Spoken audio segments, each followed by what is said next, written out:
మిత్రమా, మన క్యారెక్టర్ గురించి ఒకరు వేలెత్తి చూపిస్తున్నారు అంటే దాని అర్థం వాళ్ళకి నచ్చినట్టు నువ్వు బతకడం లేదని, అంతేగాని నీ వ్యక్తిత్వం చెడ్డదని కాదు.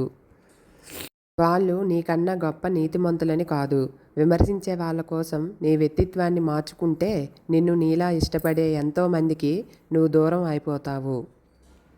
మిత్రమా, వానలో నువ్వు తడవకుండా నీడగా ఉన్న గొడుగే వాన ఆగిపోయాక మోయడానికి బరువుగా అనిపిస్తుంది. అలాగే ఎవరికైనా కష్టం వస్తే అప్పు ఇచ్చి ఆదుకున్నప్పుడు దేవుడిలా కనిపించే నువ్వు అవసరం తీరిపోయాక రాక్షసుడిలా కనిపిస్తావు. ఈ లోకం తీరు అంతే. వాళ్లకు నీతో అవసరం ఉన్నంత వరకే ఎవరితోనైనా నమ్మకంగా ఉంటారు. అవసరం తీరిపోయాక వెన్నుపోటు పొడుస్తుంటారు. గుర్తుపెట్టుకో. మిత్రమా, మోసం చేయడం తప్పైతే మోసపోవడం కూడా తప్పే. అది తెలుసుకొని ప్రతి క్షణం అప్రమత్తంగా ఉండడం నేర్చుకో. మిత్రమా, ప్రాణం ఉన్నంత వరకే మట్టి నీ కాళ్ళ కింద ఉంటుంది. ప్రాణం పోయాక అది ఏ మట్టి నీ శరీరం పైకి వస్తుంది. నిన్ను నువ్వు కోల్పోయి సంపాదించిన డబ్బు, గొప్ప కోసం అప్పులు చేసి కట్టుకున్న బంగళాలు, ప్రేమలు కురిపించిన నీ స్నేహితులు, కోపం తెప్పించే నీ శత్రువులు ఎవ్వరూ నీతో రారు. దేన్ని నీతో తీసుకెళ్ళలేవు. నువ్వు చేసిన పనుల వల్ల వచ్చిన పాపం పుణ్యం తప్ప. అందుకే రేపటి కోసం పరుగులు తీస్తూ ఈ క్షణాన్ని వృధా చేసుకోవద్దు. మిత్రమా, ఈరోజు నీది, రేపు అనేది నీది కాదు. అది నీ చేతుల్లో లేదు. కాబట్టి ఇప్పటి నుంచి ప్రతి క్షణం నీ కోసం నువ్వు బతుకు. నీలా నువ్వు బతుకు. మిత్రమా, సవాలు లేని ప్రయాణాలు కావాలని ఎప్పుడూ కోరుకోకు. ఎందుకంటే నీకు ఎదురయ్యే ప్రతి సవాలు ఏదో ఒక పాఠాన్ని నేర్పిస్తుంది. అలా నేర్చుకున్న ప్రతి పాఠం మరో 100 సవాళ్లను ఎదుర్కొనే ధైర్యాన్ని ఇస్తుంది. మిత్రమా, కొన్ని సందర్భాలలో తెగింపు చాలా అవసరం. నువ్వు తెగించి తీసుకున్న ఒక్క నిర్ణయం చాలు నీ తలరాతను తిరగరాయడానికి, నీ లక్ష్యాలని చేరుకోవడానికి. అవకాశం వచ్చేదాకా అడగడం కాదు, అవకాశాలు సృష్టించుకోవడం అలవాటు చేసుకో. పుట్టిన కుటుంబం, పెరిగిన వాతావరణం, ఎదురైన పరిస్థితులు ఇవన్నీ కలిసి వచ్చి అందలాన్నెక్కించితే అది విజయం కాదు. ప్రతిరోజు పరీక్షలు ఎదుర్కొంటూ సమస్యలు స్వాగతం పలుకుతుంటే, పరిష్కారాలతో వాటికి వీడ్కోలు పలుకుతూ సాగిపోతేనే అసలైన విజయం అంటారు. కాలం వీరిని మాత్రమే విజేతలుగా చరిత్రలో నిలబెడుతుంది.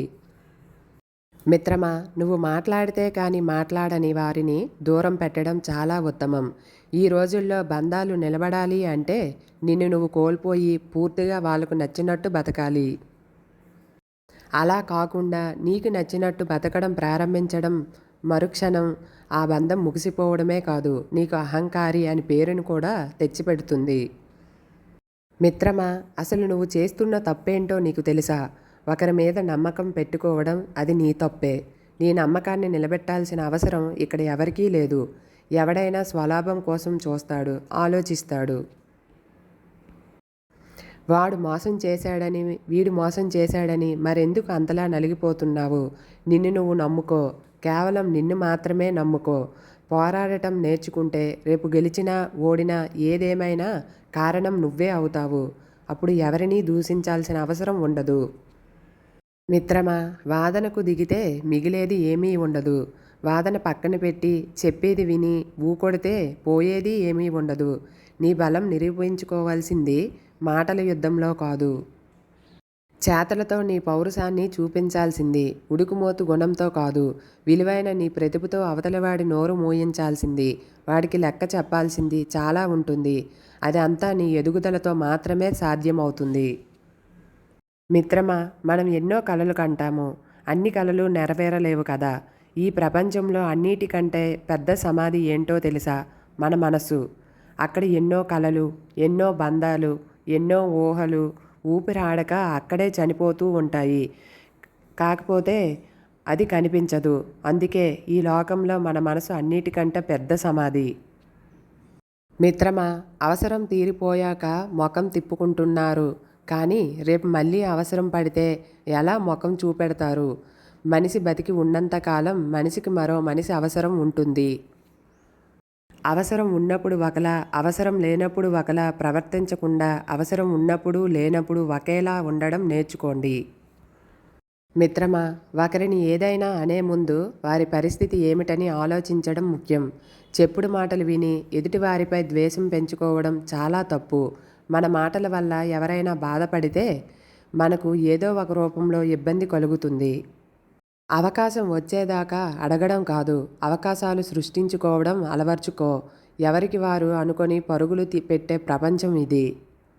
నీకోసం ఎవరో తమ అవకాశం ఇస్తారు అనుకుంటే నీకంటే అమాయకులు మరొకరు ఉండరు. జీవితమంతా ఎదురు చూస్తూనే ఉంటే పరిమితమైన భవిష్యత్తులో మొత్తం సైతం నీకు కనిపించదు. మిత్రమా, తప్పు, ఆ తప్పును కప్పిపుచ్చుకోవడానికి మరొక తప్పు, ఆ తప్పు నుంచి తప్పించుకోవడానికి ఇంకొక తప్పు, ఇలా ఒకదాని తరువాత ఒక తప్పు చేస్తూ పోతే సమస్యల వలలో చిక్కుకుపోతావు. అలా కాకూడదు అంటే నువ్వు తప్పు చేస్తున్నావని నీకు అనిపించిన మరుక్షణమే ఆ పనిని అక్కడితో ఆపేయ్. ఒకవేళ తప్పు అప్పటికే జరిగిపోతే ధైర్యంగా ఒప్పుకో. ఎందుకంటే ఏ తప్పుని ఎక్కువ కాలం దాచలేవు. అందుకే మొదటి తప్పునే సరిదిద్దుకుంటే జరిగే నష్టం చాలా తక్కువ ఉంటుంది.